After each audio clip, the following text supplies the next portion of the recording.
Hafizahullahu ta'ala wa nafa'ana bihi wa bi'ulumihi wa barakatihi wa asrarihi wa anwarihi biddaraini amin ya rabbal alamin.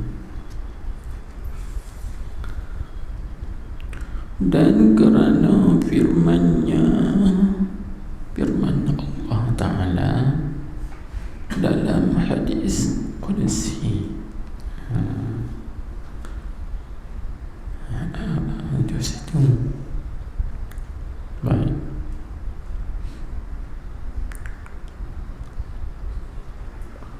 Atau mana tu?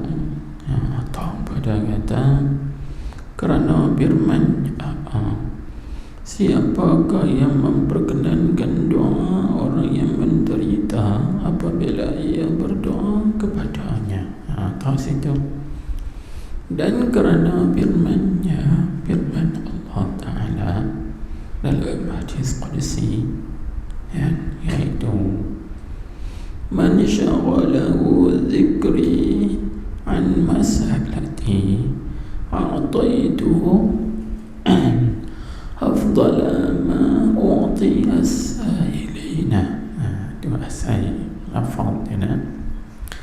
Maksudnya barang siapa yang sibuk akannya, akan barang siapa itu oleh ingat kepada aku. Sibuk itu daripada meminta kepada aku. Jadi dia ni sibuk dengan berzikir, ingati Allah, mengenang Allah.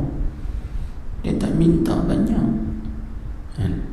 Ada setengah orang dia suka minta, tapi ingat tidak. Dia di situ. Tapi sini dah, dia mengingati Allah Subhanahu wa Ta'ala saja, sentiasa bersama dengan Allah. Ini mengingati Allah, dia berbuat ibadat kepada Allah Subhanahu wa Ta'ala. Dia sibuk dengan zikrullah, dia sibuk dengan khidmat kepada Allah Subhanahu wa Ta'ala daripada sibuk meminta. Jadi Tuhan kata, barang siapa yang sibuk akannya oleh ingat kepada aku, sibuk daripada meminta kepada aku, niscaya aku beri akannya, akan barang siapa tadi ni yang lebih daripada apa yang aku berikan kepada orang-orang yang meminta. Aku bagi lebih lagi. Tengok situ.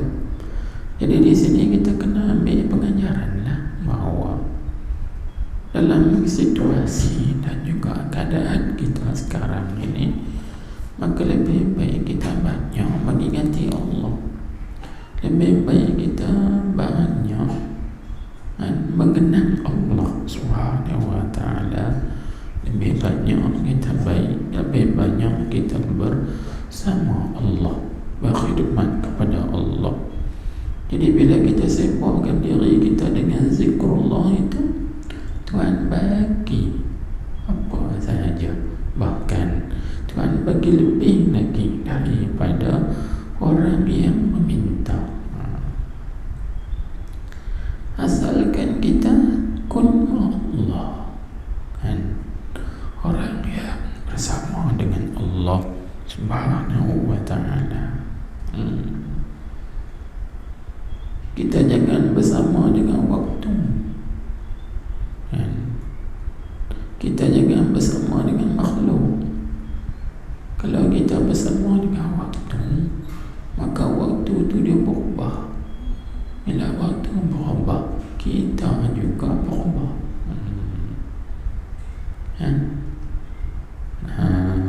Tengok kan, kita bersama dengan makhluk, makhluk berubah, maka kita juga berubah. Tapi orang yang bersama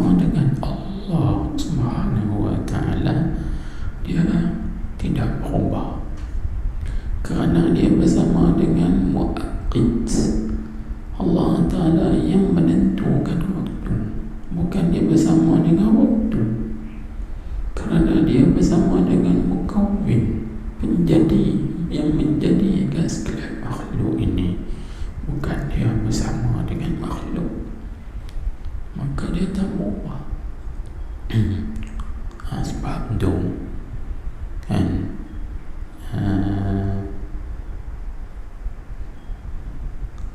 Al-Habib Sayyid Ahmad Hadi Al-Maghribi, dia kata kun azaliyan, jadikanlah dirimu itu azali. Apa maksud jadikan dirimu itu azali? Kan bagi Sayyid Ahmad Hadi Al-Maghribi, bagi Sidi Sayyid Mahdi Al-Maghribi, disebut kun azaliyan, jadikan dirimu itu orang azali. Lagu mana kita nak jadi kita ini azali? Moga kita ni baru, maka baru ni bukan azali, tapi dia suruh kita jadi azali. Maka apa yang kita faham daripada makna azali? Itu maksudnya, maknanya kita tidak berubah. Sebab apa yang tentukan dia azali, benda tu tetap tidak berubah, walaupun masa berubah, walaupun waktu berubah, walaupun keadaan berubah, tapi apa yang ditentu di azali tetap tidak berubah. Itu maksudnya kun azaliyan.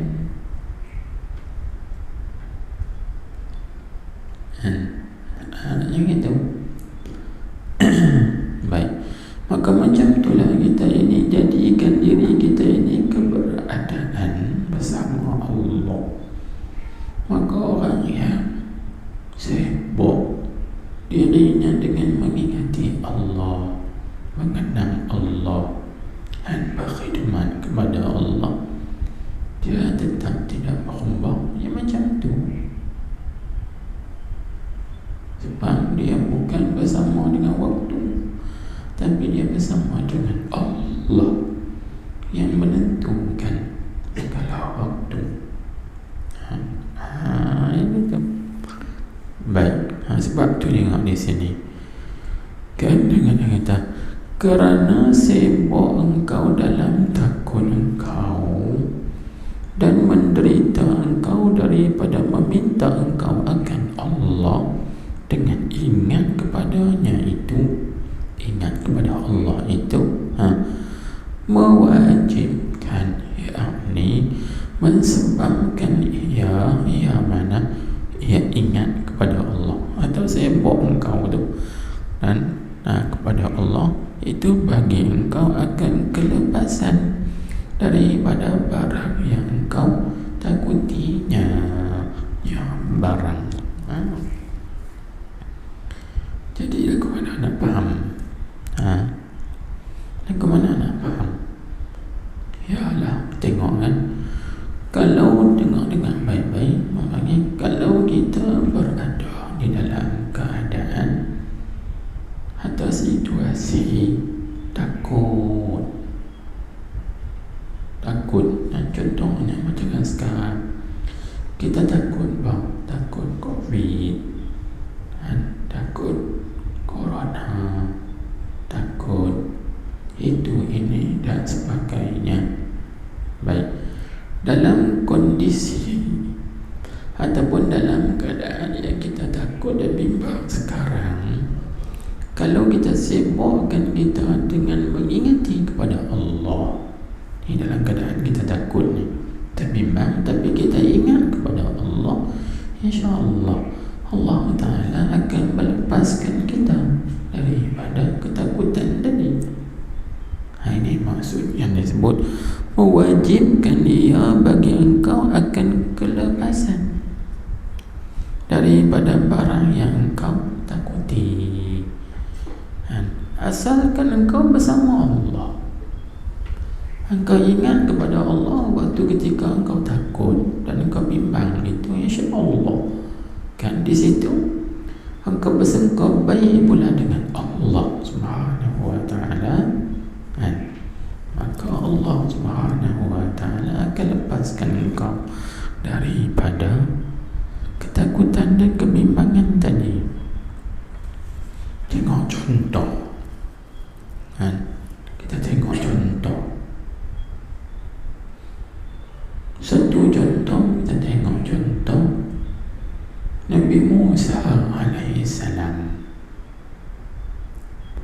Ketika Nabi Musa alaihi salam ini lari dikejar oleh Fir'aun dan juga bala tenteranya, mengejar Nabi Musa dan pengikut-pengikutnya, kejar.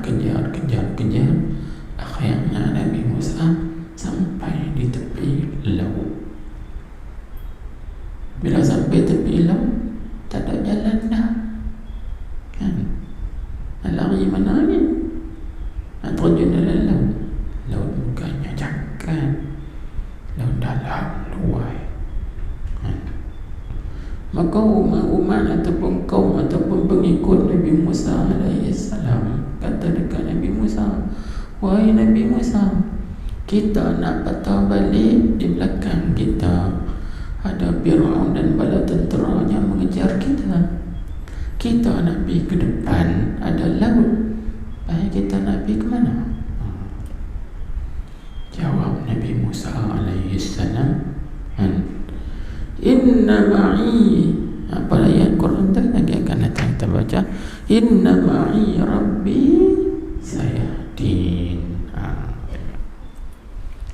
Ayat tu Tuhan sebut, Tuhan cerita hikayat Nabi Musa, hikayat perkataan Nabi Musa Tuhan sebutkan dalam Al-Quran. Inna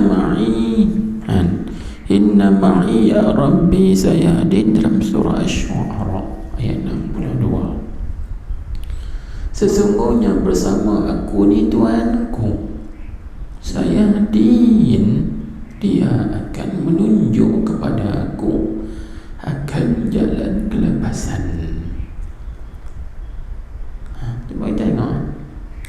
Maka ketika itu Allah Ta'ala tolong Nabi Musa. Sebab apa? Sebab Nabi Musa pada ketika itu berada di dalam ketakutan, dalam kebimbangan, iaitu mereka dikejar oleh Fir'aun dan juga bala tenteranya sampai ke tepi laut. Dia berada dalam ketakutan, kan? Bila berada dalam ketakutan, Nabi Musa dia tak lupa kepada Tuhan. Dia ingat pada Allah SWT.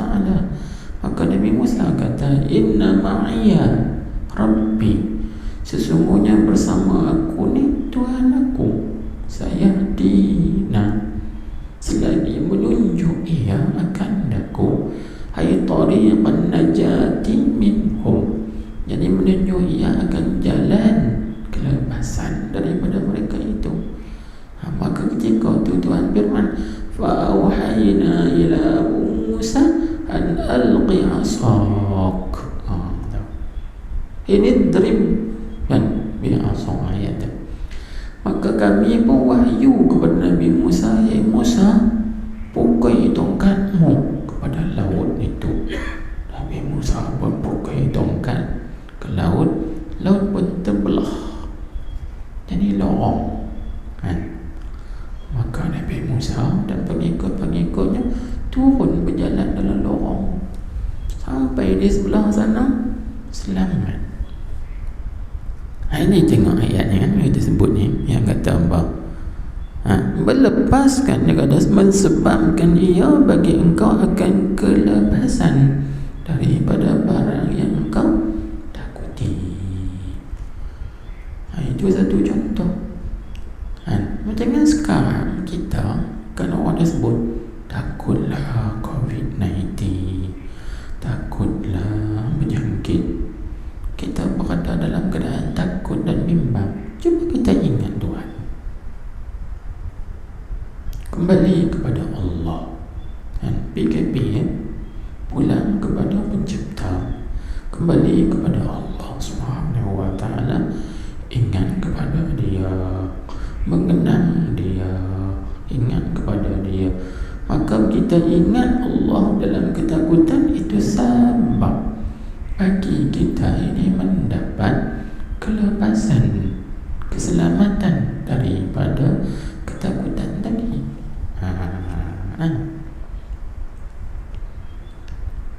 Dan perkara ini Allah Ta'ala bagi tahu dah dan cerita dah di dalam Al-Quran. Tengok kisah Nabi Musa alaihissalam. Itu yang pertama. Dan yang kedua pula, tengok kisah kan Nabi Musa dengan abangnya juga. Bila Allah Subhanahu wa Ta'ala perintahkan pergi kepada Fir'aun kan, maka mereka merasa takut dan bimbang. Maka Allah Ta'ala berfirman, Tuhan kata apa? La takhafa innani ma'akuma asma'u wa ara. Kan? Surah Taha ayat 46. Tuhan kata Musa dan Harun, la takhafa, kamu kedua-dua jangan takut, jangan bimbang. Innani ma'akuma, sesungguhnya aku bersama dengan kedua-dua kamu. Tengok. Kalau kamu ingat kepada aku bersama dengan kamu. Asma'u wa ara, aku mendengar apa yang mereka katakan, wa ara, dan aku melihat apa yang mereka lakukan. Dengan makna apa? Dengan makna aku tak biar dengan makna gitu. Aku tidak membiarkan kedua kamu kalau mereka itu nak apa-apakan kamu. Faham tak? Aku tak biar kalau mereka nak apa-apakan kamu, mereka nak menyakiti kamu, mereka nak bunuh kamu dan sebagainya. Aku tak biar. Aku jaga kamu, aku lindungi kamu, aku pelihara kamu. Tengok kan? Itu kalau kita bersama Allah, yakni mengingati Allah ketika kita merasa dalam ketakutan atau kebimbangan, insya-Allah itu menyebabkan bagi kita mendapat kelepasan. Tengok contoh yang ketiga. Kita bagi 3 contoh.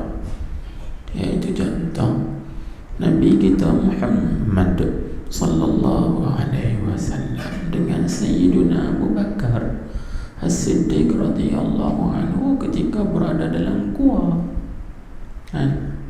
Orang kafir duk mai cari Nabi Muhammad, nak tangkap, nak bunuh. Sayyidina Abu Bakar duk nampak, duk keling, depa duk nak duk cari. Sehingga dia merasa takut, merasa sedih. Maka Nabi kata apa dekat Sayyidina Abu Bakar? La tahzan, hei Abu Bakar, engkau jangan takut, jangan bersedih. Innallaha ma'ana, sesungguhnya Allah bersama kita. yakni Allah Ta'ala menolong kita, Allah Ta'ala akan bantu kita, Dia jaga kita, Dia tak biar. Maka Allah Ta'ala perintahkan kan burung bertelur di depan pintu gua, dan Allah Ta'ala perintahkan pula labah-labah buat sarang tutup pintu gua. Mai orang kafir tengok, ada sarang burung, ada sarang labah-labah, dia fikir kalau ada orang masuk mesti sarang labah ni pecah. Ni sarang labah tak pecah kan, telur burung pun mesti pecah. Ni telur burung elok tak pecah, ni tak ada orang dalam ni. Tengok Tuhan jaga. Kalau kita ingat kepada Allah ketika kita berada di dalam ketakutan dan juga kebimbangan, jangan kita situasi sekarang kita ulangi lagi. Situasi sekarang takut COVID, kalau tak cucuk vaksin semua takut, bimbang. Takut, kita ada Allah. Contohnya lah, cucuk tu tak apalah, jalan nak ikhtiar usaha, tak apa, kita bukan anti. Dia nak ikhtiar, dia nak usaha, dia takut bimbang, tu bahagian ikhtiar usaha dia. Cuma kita yang tak mau nak cucuk lagi ni, berdoa kepada Allah, minta kepada Allah, Tuhan jaga, Tuhan pelihara.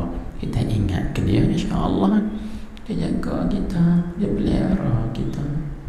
Tak ada apa sesuatu, insya-Allah. Kita zon dengan dia, dengan zon yang baik. Aku yakin Allah Ta'ala jaga aku, pelihara ahli keluarga aku, anak isteriku dan sebagainya. Minta ke dia.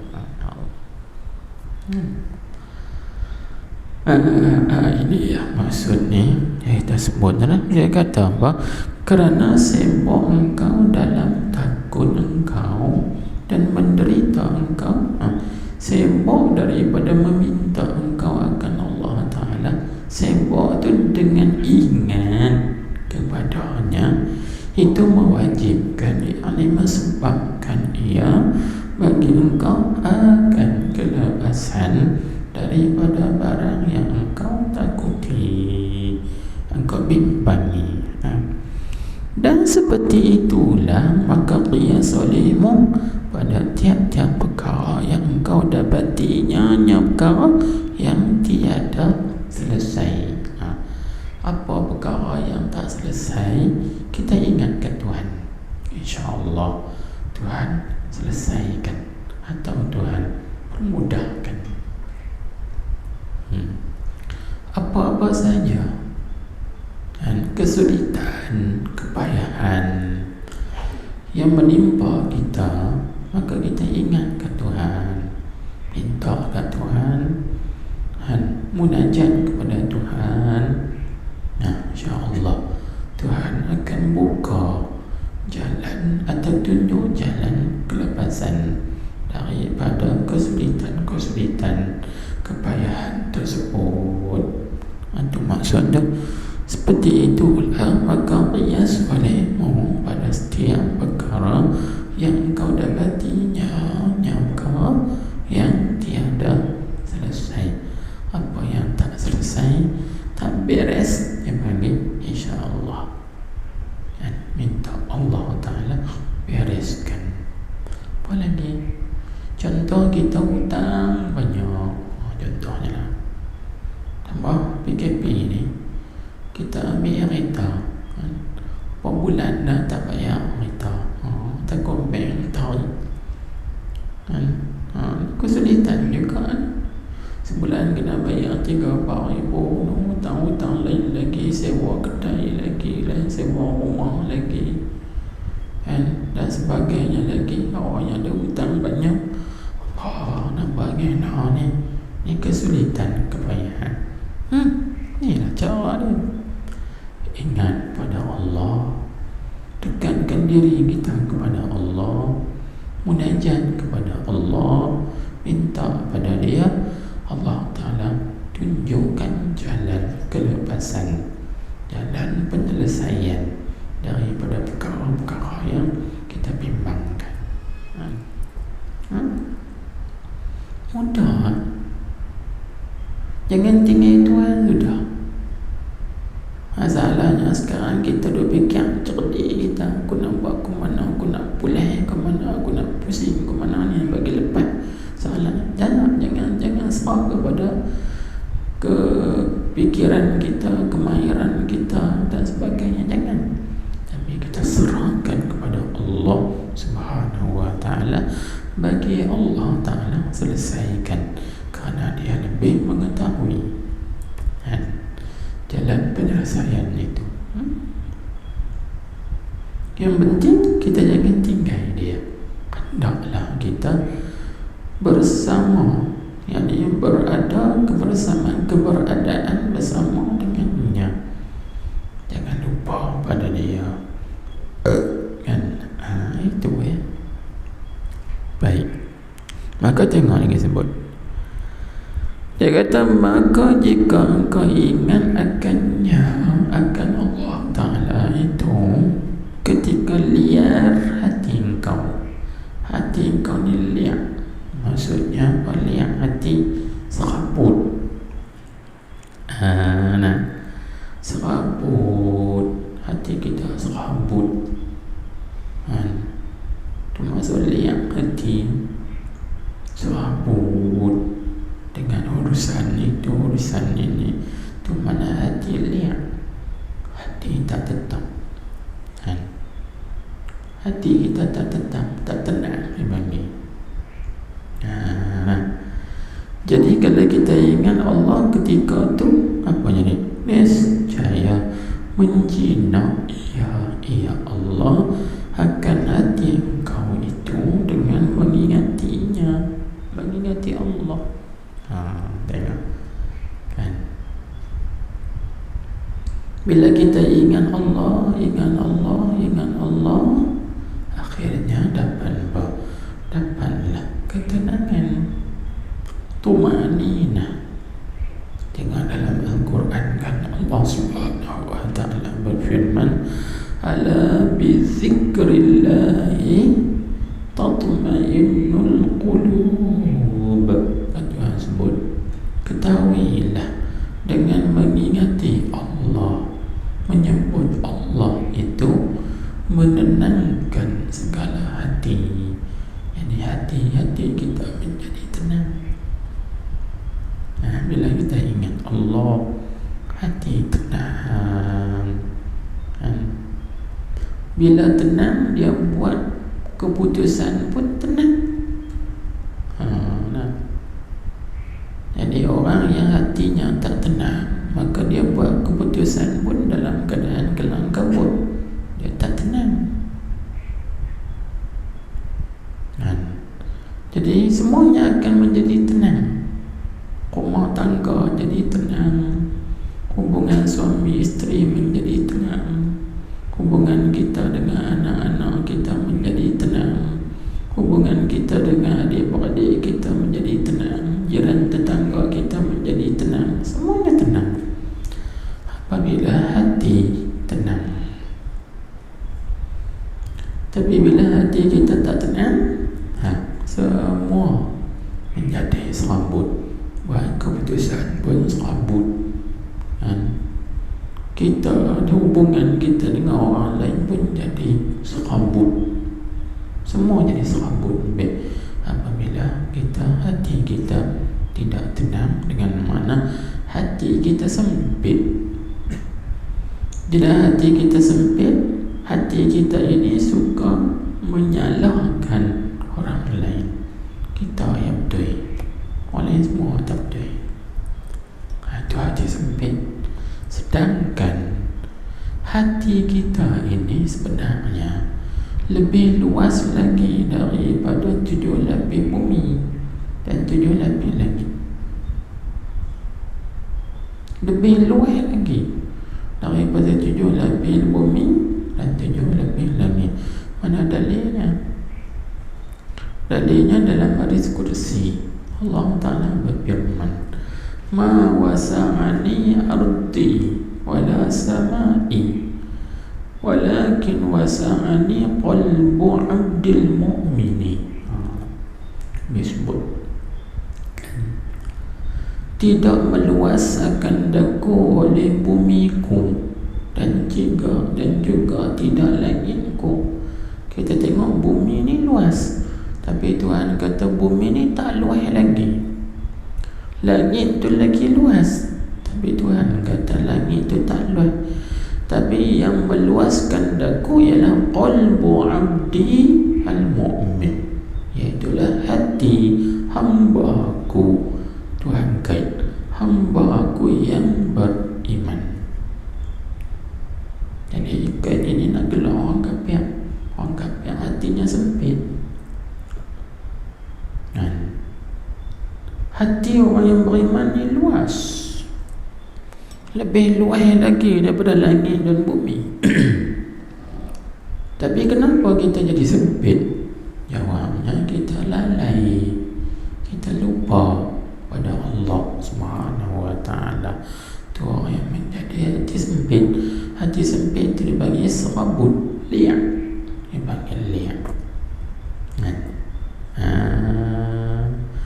Kalau utama bagi hati kita sempit, ingat Allah. Jadikan keberadaan kita ini bersama Allah Subhanahu sentiasa menyebutnya dengan lidah, mengingati dan mengenangnya dengan hati. InsyaAllah hati kita jadi lapang, luas, lebih luas lagi daripada 7 lapis langit dan bumi. Jadi sebab tu dia kata sini, maka jika engkau ingat akannya, yakni akan Allah, ketika liar hati engkau, nescaya menjinak ya Allah akan hati engkau itu dengan mengingatinya. Tengok. Dan sesungguhnya telah datang daripada Allah Ta'ala bahawa ia Allah berfirman. Apa Allah Ta'ala berfirman? Ana jalisu man zakarani. Hadis yang kita baca yang lepas, hadis riwayat Imam Ad-Dailami. Dia sebut, apa maksud? Aku ialah yang duduk bersama orang-orang yang mengingati aku. Jadi jalis tu mana orang panggil duduk bersama. Jalis tu mana duduk bersama atau duduk sekali. Tu orang panggil jalis. Baik. Yang ni maksudnya Tuhan duduk bersama ni, adakah duduk macam kita siapa duduk kita satu majlis ni? Tak, maksudnya yang ni dengan memberi rahmat dan taufik dan hidayah dan riayah dan i'anah, yang ni pertolongan. Tuhan bagi rahmat dengan makna orang yang mengingati Tuhan, Allah Ta'ala akan limpahkan rahmatnya. Orang yang mengingati Tuhan, Allah Ta'ala beri taufik kepada dia, hidayah dan juga riayah. Riayah itu maksudnya peliharaan, pelindungan, kan? Dan i'anah, i'anah itu pertolongan. Tuhan bagi pertolongan, bantuan. Kalau kita senantiasa mengingati Allah, menyebut Allah Subhanahu wa ta'ala, mengenang Allah Subhanahu wa ta'ala, inilah dipanggil ma'iyah khususiyah. Kata juga disebut ma'iyah ma'nawiyah khassah. Itu juga disebut ma'iyah ma'nawiyah khassah. Ini lain daripada ma'iyah ma'lumah yang kita baca kan. Sebab ma'iyah dia ada dua, ada ma'iyah ma'lumah, ada ma'iyah khususiyah. Ini dipanggil ma'iyah ma'nawiyah khassah atau ma'iyah khususiyah. Khusus dia tak sama, ditilik kepada maqam. Sebab tu kalau kita tengok Nabi Musa alaihi salam yang kita sebutkan tadi, inna ma'iya rabbi sayahdin, dengan Nabi kita sebut innallaha ma'ana, sama ada. Kalau kita perhati, sekali kita nampak sama, tapi bila kita perhati cara manusia, tak. Ma'iyah, kebersamaan Allah dengan Nabi Muhammad ni tak sama dengan kebersamaan Allah dengan Nabi Musa. Jauh antara langit dengan bumi. Sebab ma'iyah dia mengikut maqam seseorang. Siapa yang maqam dan kedudukannya tinggi di sisi Allah, maka ma'iyatullah dengan dia lain, berbeza dengan orang yang maqamnya awam. Tak sama, tak sama. Jangan kita dia ada banyak peringkat kan, maka tak sama ma'iyatullah ini. Walaupun ma'iyah khususiyah, tapi dia ada lebih kurang bersalah-salahan, ditilik kepada maqam, tingginya maqam. Maka maqam Rasulullah sallallahu alaihi wasallam lebih tinggi daripada maqam Nabi Musa alaihi salam. Maka ma'iyatullah dengan Nabi Muhammad ini tinggi lagi daripada ma'iyah Nabi Musa. Tak sama kan? Jadi kita kena faham bezanya. Cuba tengok dah Nabi sebut innallaha ma'ana. Nabi Musa dia tak sebut gitu innallaha ma'i, tapi Nabi Musa sebut inna ma'i rabbi sayahdin. Coba perhati, inna ma'i ya rabbi sayahdin. Selagi akan menunjuk ia, selagi akan sayahdin. Ada pun Nabi kita tak ada innallaha ma'ana terus. Jauh perbezaan antara Nabi Muhammad sallallahu alaihi wasallam dengan Nabi Musa. Tak sama. Jadi ala kulli halin ma'iyah dan mengikut maqam seseorang itu, kehampiran, kedekatan, keakraban atau keintiman seorang itu dengan Tuhan. Tengok sejauh mana intim dia, akrab dia kan dengan Allah Subhanahu wa ta'ala. Tengok kedekatannya dengan Tuhan. Ada tilik situ. Baik. B. Jadi perkataan ini yang kita baca tadi itu diambil daripada kitab Bahjatun Nufus kan. Dia syarah bagi Mukhtasar Ibnu Abi Jamrah, bagi ringkasan bagi kitab Sahih Imam Bukhari. Boleh tengok kitab tu dia ada 4 juzuk. Dia ada 4 juzuk, 2 jilid. 4 juzuk, 2 jilid. 1 jilid ada 2 juzuk. Jadi 4 jilid, 2 jilid 4 juzuk. Jadi 2 juzuk yang keempat. Boleh rojak tu nota kaki dan ada di situ. Kitab ni di sini tak tahulah ada jual atau tidak. Sebab kitab ni kita beli di Madinah Al-Munawwarah masa pergi berumrah di kedai kitab Maktabah Darussaman. Ingat lagi lah situ. Baik, tak ingat tahun berapa beli, tapi beli lama lah. Ada kitab ni. Baik,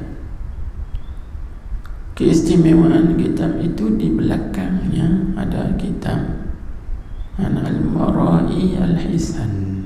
Di belakang dia tu yang kita akhbar dah bagaimana Ibn Abi Jamrah setiap kali dia nak mensyarahkan hadis ni, maka dia bermimpi Rasulullah sallallahu alaihi wasallam. Kalau syarah dia betul, Nabi kita senyum. Kalau syarahnya itu tidak betul, maka dia kena, dia tahu, tengok wajah Nabi berubah.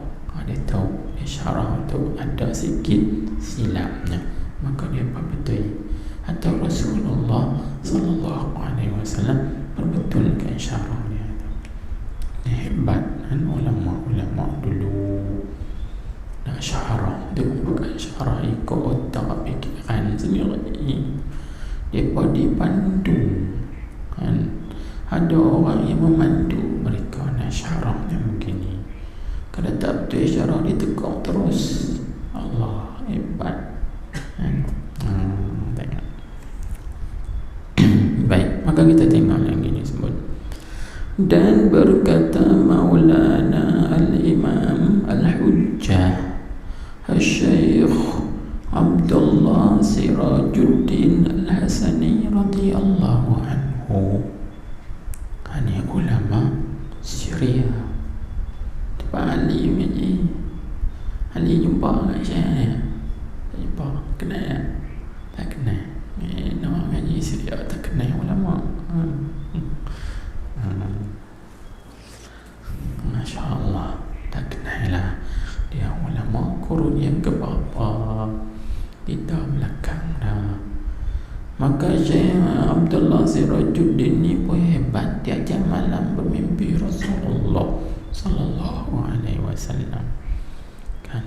Beliau ada banyak menulis kitab-kitab karangannya.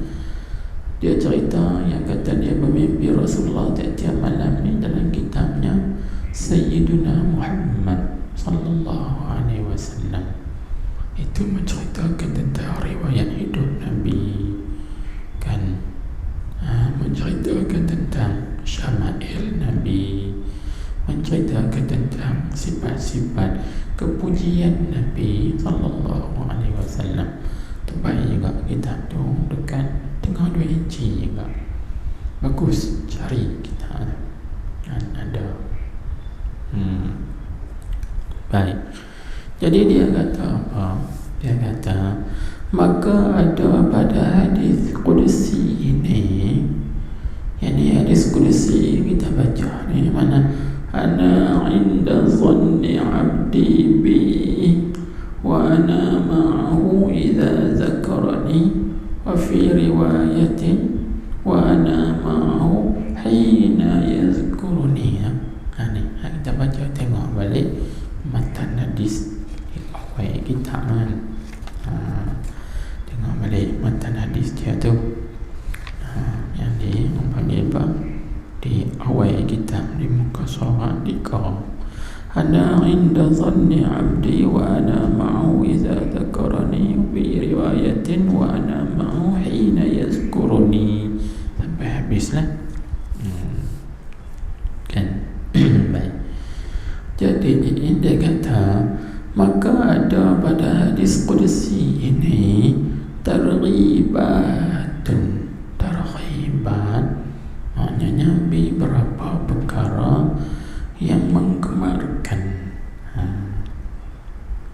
wa bisyaratun, dan juga beberapa perkara yang mengembirakan, wa tanbihatun, dan juga beberapa perkara yang menjagakan. Maksud bagi Muslim, artinya bagi orang Islam. Hadis ni, maka dia nampak apa dia, dan bermula yang demikian itu, demikian targhibat, isyarat, tambihan. Tiga perkara itu dengan bahawa masuk ia yang demikian pada babul ibadat. Ini masuk di dalam bab ibadat. Pasal apa yang kata masuk dalam bab ibadat? Kerana kita tulis sikit, ada ilat sepanjang gini. Kerana dalam hadis ini, kita tulis rapi dulu, kerana dalam hadis ini menyuruhkan kita, menggemarkan kita bersangka baik dengan Allah, ataupun berbaik sangka dengan Allah Subhanahu wa ta'ala. Dan berbaik sangka dengan Allah Ta'ala itu adalah setengah daripada sebaik-baik ibadat.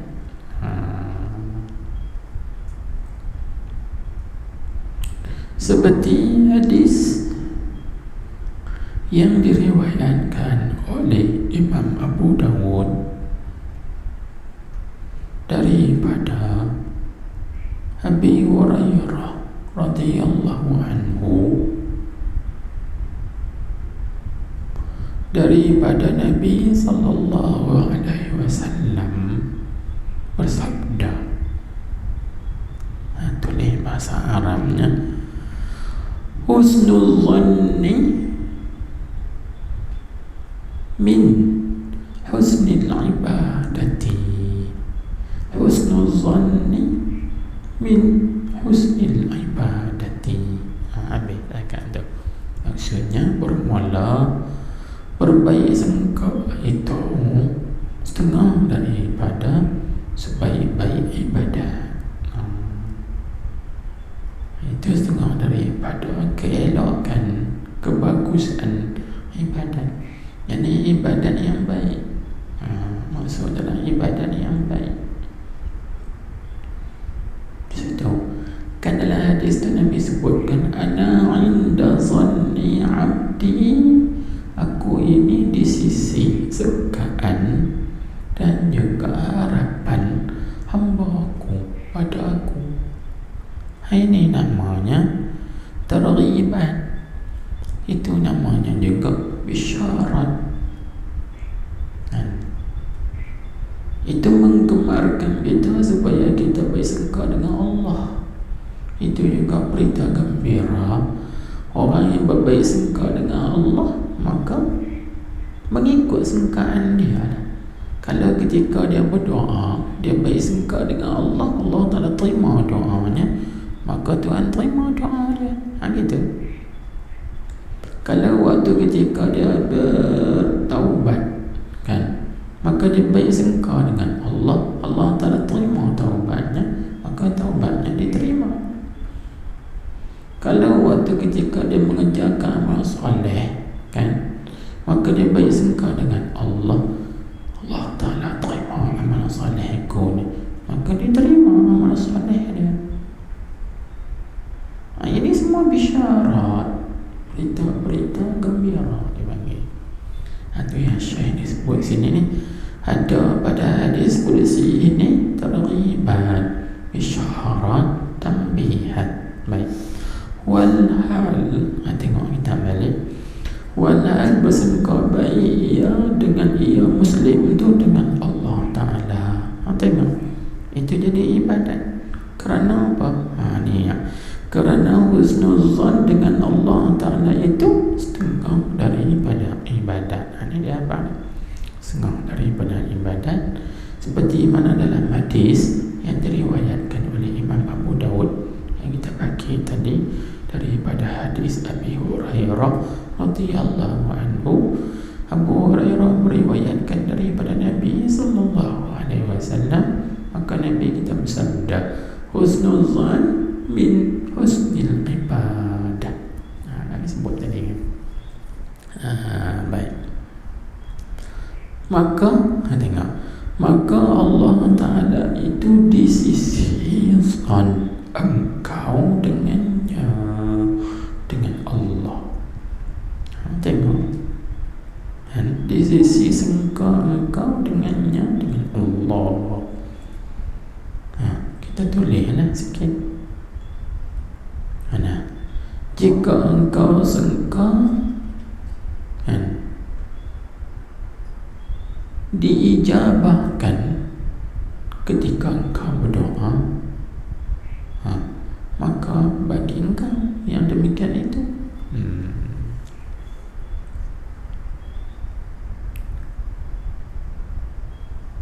dan jika engkau sangka qabul itu mana penerimaan ketika engkau bertaubat,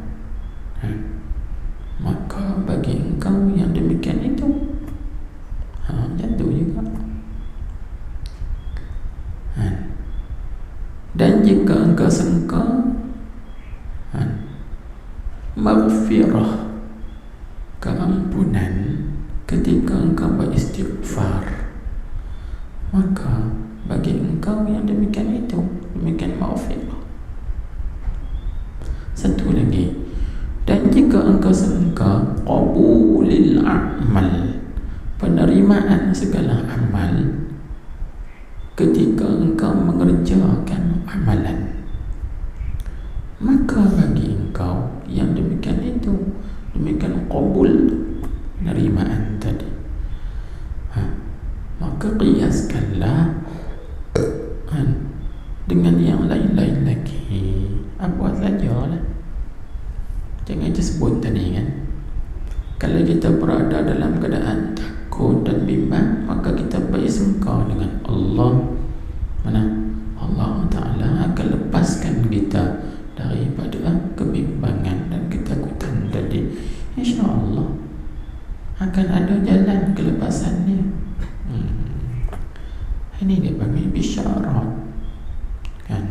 isyarat, berita-berita gembira yang mengembirakan bagi kita kesemuanya, asalkan kita ini berbaik sangka dengan Allah Subhanahu wa ta'ala. Dan Allah juga suka kasih kepada orang yang berbaik sangka. Tengok dalam ayat Quran Tuhan sebut wa ahsinu innallaha yuhibbul muhsinin, ditafsirkan oleh ulama kan, wa ahsinu dengan mana ayat ahsinu dhanna billah, perelokkanlah oleh kamu akan zon dengan Allah.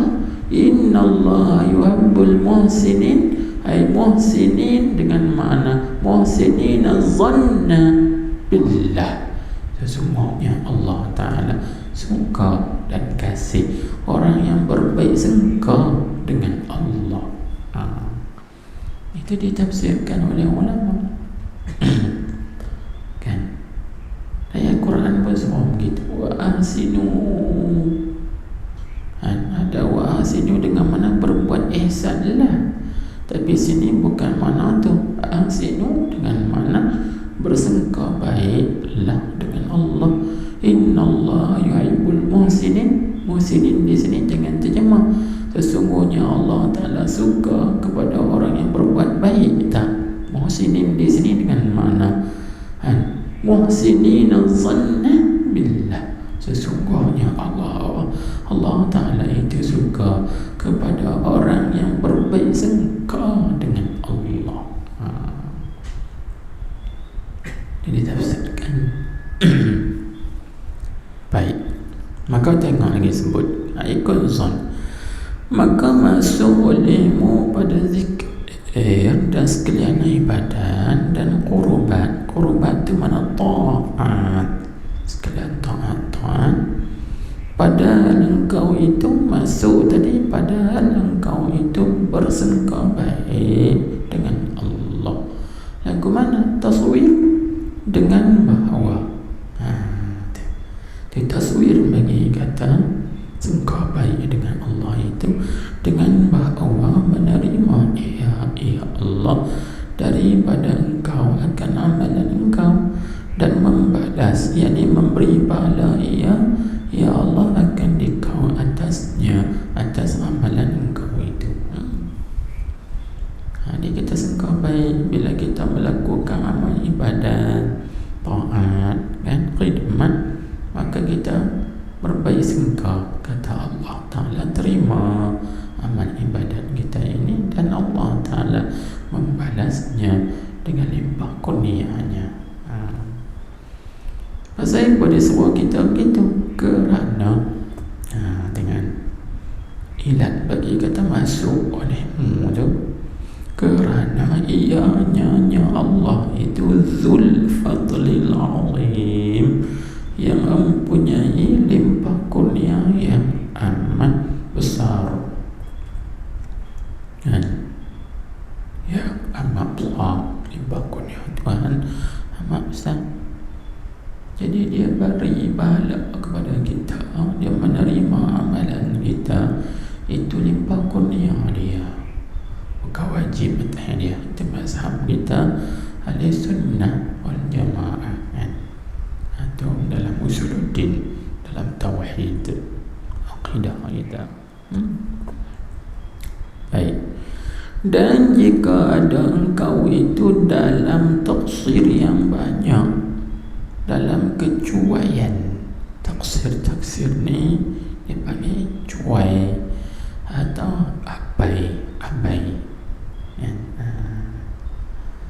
Dan jika ada engkau itu dalam taksir yang banyak kan, maka engkau berharap daripada Allah akan terima amal, harap terima balas tu serah kat Tuhan, harap Tuhan terima.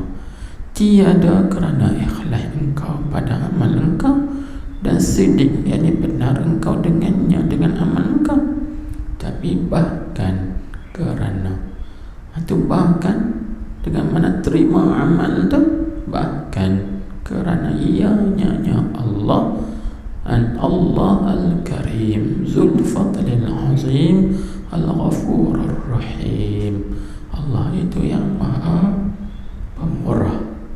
mempunyai limpah kurnia yang amat besar, lagi maha pengampun, lagi maha penyayang. Tuh, kita harap gitu. Jadi kalau kita kata Allah, kita beramal ini macam yang kita hadiah ke Tuhan. Tuhan bukan kepada hadiah kita.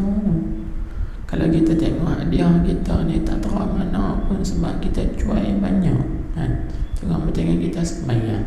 Dalam semayang pun kita lalai lagi. Dalam semayang pun kita lupa lagi. Tapi walaupun kita lupa dalam semayang, itu taksir. Namanya banyak kan. Tapi kita semayang aku ni diterima oleh Allah.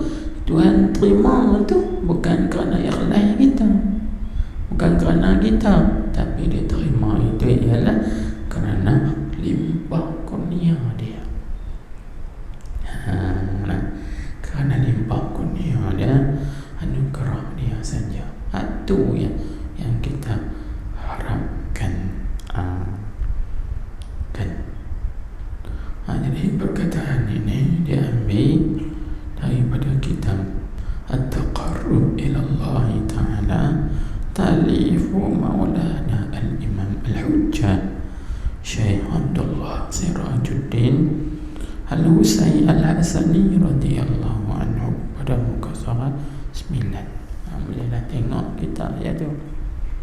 Dia banyak mengarang kitab dan kita banyak juga himpunkan kitab-kitab dia tu, hampir dekat 20 buah lebih. Dia punya karangan-karangan dia. Dia ada kelebihan dia yang tak ada dalam kitab-kitab lain. Bagus dia buat lafaz dia.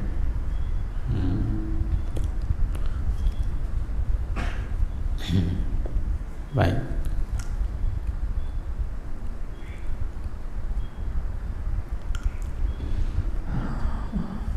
Kalau begitu, apa yang boleh kita ambil pengajaran daripada hadis ini, iaitu sayuki atau sepatutnya bagi kita orang yang bertaubat. Ketika kita bertaubat, kita sangka baik dengan Allah. Kata Allah Ta'ala, terima taubat kita, insya-Allah taubat kita diterima apabila cukup syarat dan rukun-rukunnya.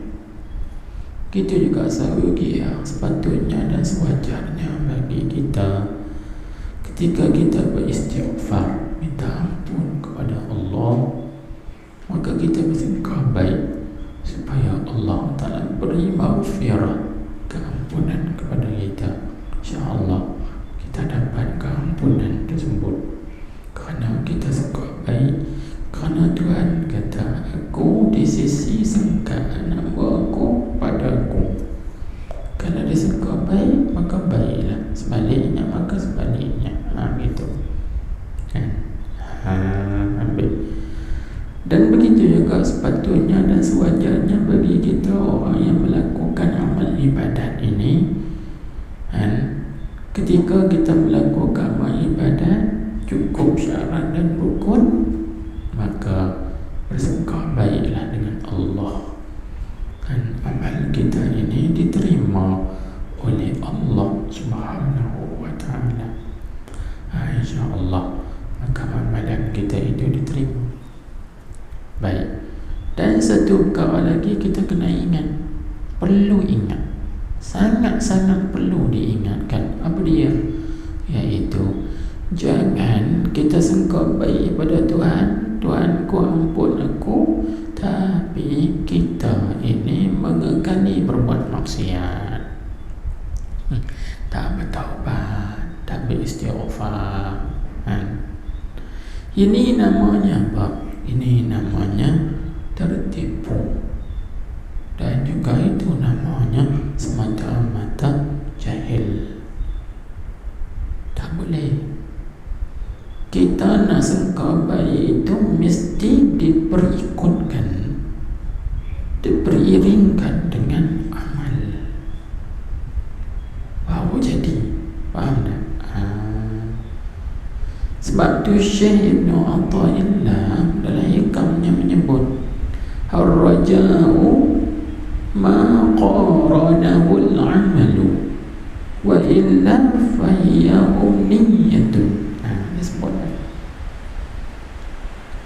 harapan itu kita harap Tuhan terima. Kita harap Tuhan terima taubat kita. Kita harap Tuhan terima ampunkan dosa kita. Kita harap Tuhan terima doa kita. Kita harap Tuhan terima amal ibadat kita. Tapi harapan tadi mesti disertakan dengan amal. Maknanya kalau kita harap Tuhan terima taubat, artinya kita kena bertaubat. Jangan harap Tuhan terima taubat tapi tak taubat. Ini namanya jahil. Ini namanya tertipu. Itu daya. Begitulah juga kita harap Allah SWT menerima doa kita, tapi kita tidak berdoa. Ini namanya tertipu. Sebab tu Syekh dia sebut dia sebut tadi ar-raja'u ma qaranahu al-'amalu. Harapan itu ialah barang yang menyertakan dia oleh amal. Wa illa, dan jika tiada, jadi kalau dia harap tapi tidak disertakan dengan amal, itu namanya umniyah. Itu namanya angan-angan saja. Maka ulama lain pula berkata al-umniyatu maniyatun. Angan-angan itu mati. Apa makna mati? Tak ada faedah, tak ada manfaat. Jadi tertipu.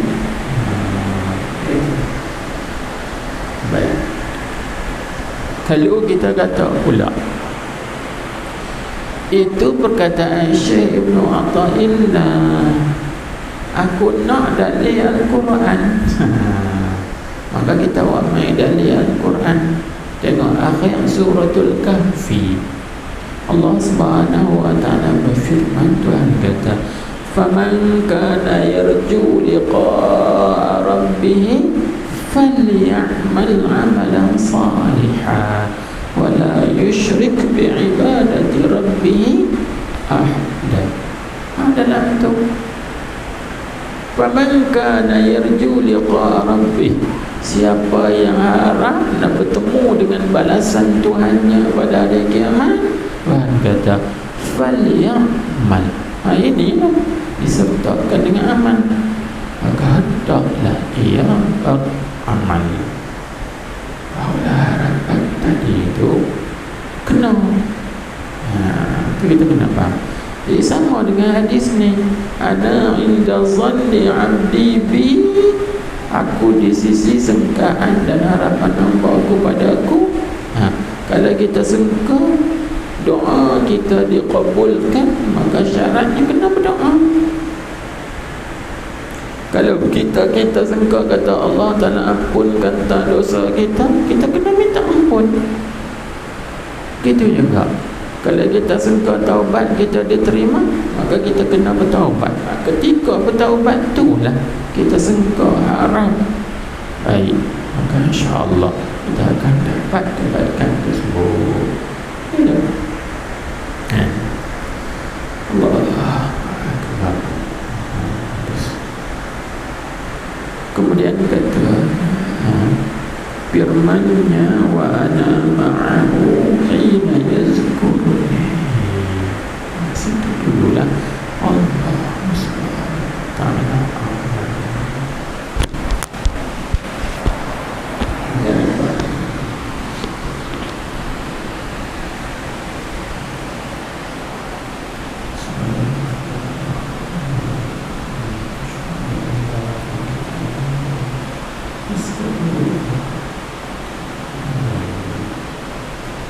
Allahumma salli ala sayyidina Muhammad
Rasulullah